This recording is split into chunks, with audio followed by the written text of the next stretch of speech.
let's see. It's gonna make a large. There we go. Here, you see how there's like a little semicircle of light blue around the icon that indicates my health and comfort. That's my shelter. Shelter will increase comfort, and the more of it you have, the better. The weather system in the game is really nice because it will also affect your dinosaur, and it affects every single dinosaur. It will affect every dinosaur differently as well. So like the Velo, for example, we can't really handle tough weather. We're just too small for it. The same thing is true of the Pteranodon. Pteranodons also cannot handle tough weather. Neither can the Ori, which is an herbivore that's about Velo size. It's a burrower. So like these dinosaurs they don't do well in harsh weather. Even with maxed out weather resistance, which 3 out of 3 will prevent dying by lightning, which is possible. You could have a +2 inherit in weather resistance and have that thing fully maxed out, and as a Velo or a Pteranodon, you're still going to struggle in a harsh storm. That's just how it is. Our dinos are simply too small and too easily stressed. So then, being around creatures that give off Intimidation, because that's also a skill in the talent tree.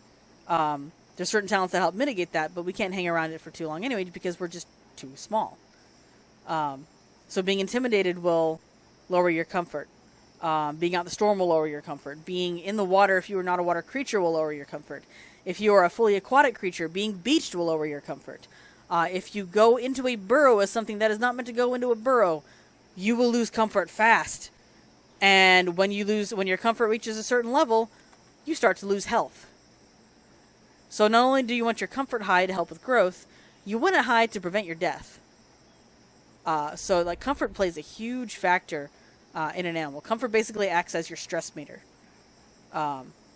Because stress kills. Like, we know this. We know this as people. We know this happens to animals.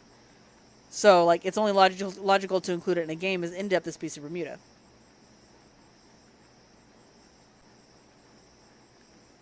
This, the surface of the water here, the thing they've done with the swampy bits, I really like that. Not only does it look pretty, it gives Moses a better chance to hide. Moses and Kronos and Elasmos. We call Elasmos noodles. I need a dinosaur that we call a fork simply because on the Isle we have spoons. The Spinosaur. So, like, I need a dino game with something that's called a fork. Because we've got noodles, we need a fork. Somewhere there's a little patch of water you can get to. That's like, I think it's over here actually. It's like tucked away. Got it, yeah, here it is. Because this is where the water plane is, right? So I can drink this here and not be worried about getting hit by Moses and Kronos and Elasmos. Most of those are not going to want a Velo except for the Elasmo, but yeah. Oof.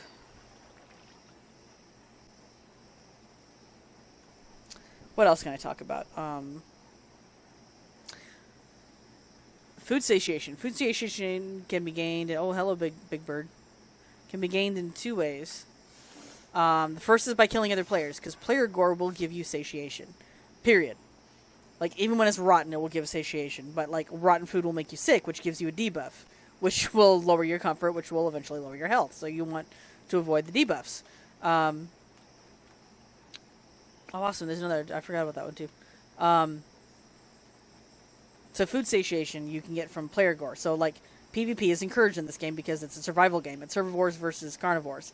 Or carnivores versus carnivores, because that's also what happens in the wild. But then there's also, you know, like if you have scavenger, I can eat a regular gore and get satiation from it, especially if my hunger gets really low. Because I've got 3 out of 3 skills in it, right? 3 out of 3 talent points. So because of that, all types of gore work really well for me. Because, like, from the really bad gore, I won't get sick, because I've got 3 out of 3 in Scavenger. From any gore that's in between really bad and really good, I'll gain satiation. I will still gain the most from player gore. But I won't, like, gain insignificant amounts from regular gore. Specifically because of having 3 out of 3 in Scavenger. Did something just try to get me? thought I heard a snort. But yeah. On my other Velo on Ancestral Plains, which is the other map on Temporal Triangle, she is an egg thief. And I love stealing eggs. It's so much fun because it's like a heist, right? It's you sneak in there, you wait for them to drop their guard just long enough for you to pick up the egg and run. And it's cool. Now with this game, Velos not only are designed to take and eat eggs, but they actually benefit from it. You gain comfort from eating an egg. So there's a talent in the Velo tree called Egg Thief, right down here. The more talent points you put into it, the more comfort you gain from eating eggs, the more food you gain from eggs, and the less likely you are to get sick from eating rotten eggs. It also helps make finding eggs super easy. Like, in order to find eggs, all you really need is 1 talent point in Egg Thief, and then you can sniff out eggs. Because they'll give off their own scent cloud. But like with oh, pardon me. Oh, goodness. Excuse me. With, what was I trying to say? Sorry. Distractions are a thing. With 3 in Egg Thief, not only do I see eggs pretty much across the map, because it makes the scent cloud easier to see, but I gain more comfort from eating eggs and more food from eating eggs. And this is also something that is given to the Pteranodon, and I think also the trope has Egg Thief as well. Now, when you play this game, if you want a nested dino, you will be spending time in the egg first. You're not just instantly born like you are in the Isle. You will have to spend time in the egg and grow. During this time, you can be picked up by your parents or by anyone else that's big enough to pick you up, including people that might want to eat you. As a Velociraptor, finding an egg with a player inside of it gives you more food. It then becomes player gore. Still looks like an egg, mind you, but it does become player gore. And it makes it so that you can... ooh, can I shimmy over here? Ooh, did I find a thing? No, I didn't find a thing. It almost looks like I found a thing, though. Oh, I'm vibrating too much. Woo, let me out. Yep, just tuck in here. Camera's going all up my butt. However, I've got 100% shelter. And I'm kind of hard to hit here, too. So yeah, like, you'll spend time in that egg, and if that egg is taken, obviously if the egg gets damaged enough, you die. You don't get to grow that dino. But as a Velo or a Pteranodon or a Trope, if you take an egg and you have Egg Thief and you damage it and break it, you'll get more food, more satiation, all that. And more comfort. So it's always a good idea to do that.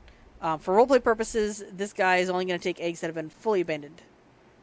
But like my girl Fern, she'll take any egg she can get her grubby little paws on. She is a full-on Egg Thief.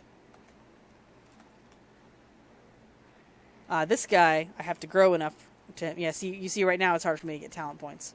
Because it's just taking longer to grow. But Velos do still grow fast. With things like... With all the buffs I mentioned, he'll grow faster. It's just finding the buffs on this server is going to be a little difficult. So yeah, like with him, he's going to be a birder. So like once I get the talent points into things like Wing Terror and Stoic and whatnot, and as the Velo, you're always going to want Stoic, because that helps with pretty much everything you do. He'll be a bird hunter. That will be his specification. But like, Fern is an Egg Thief. Like she's also a perfect little agent of chaos, because she will. Oh hey, look at this. I'll take that. But yeah, she's the perfect little Egg Thief. But I also want her to be able to take on birds as necessary. Right now she can't because she has to grow again. But that's fine.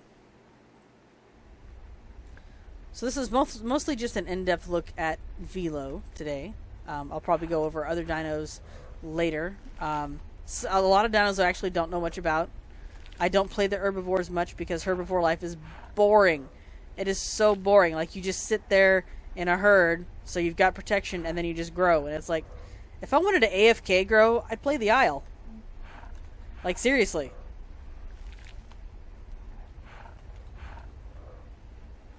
I don't want to AFK grow. I do not.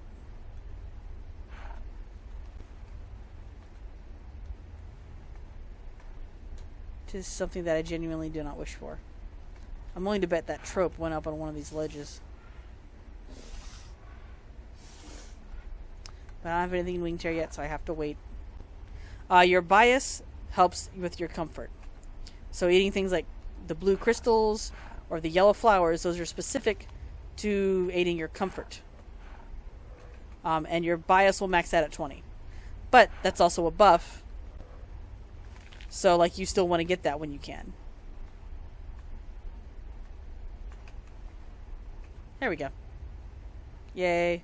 And now I gotta go find food again.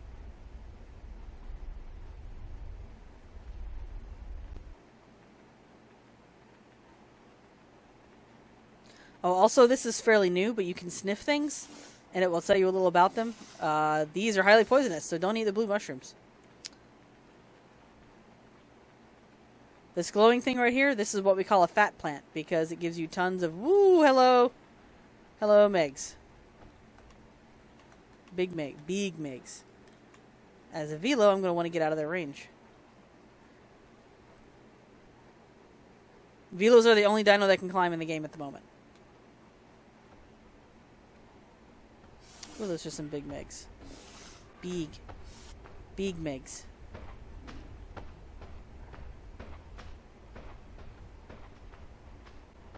Megs will get to a point where they can jump really high too, so that's why I'm as high up in the tree as I am. I'll even go higher if I need to. Alright, they're headed somewhere. They're going to leave me alone. Yeah, you see that scent cloud right there? Yeah, that's how high they can jump. So I would have had to have gone... I should have done that a little higher, but that's okay. This is alright. It's okay. Because I can still find food.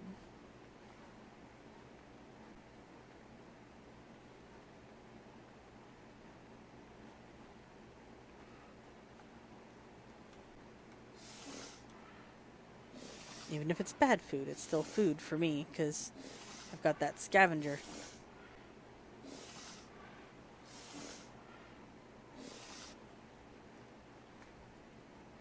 Alright, well, I think I've talked enough for now, so I'm going to go ahead and end the video here.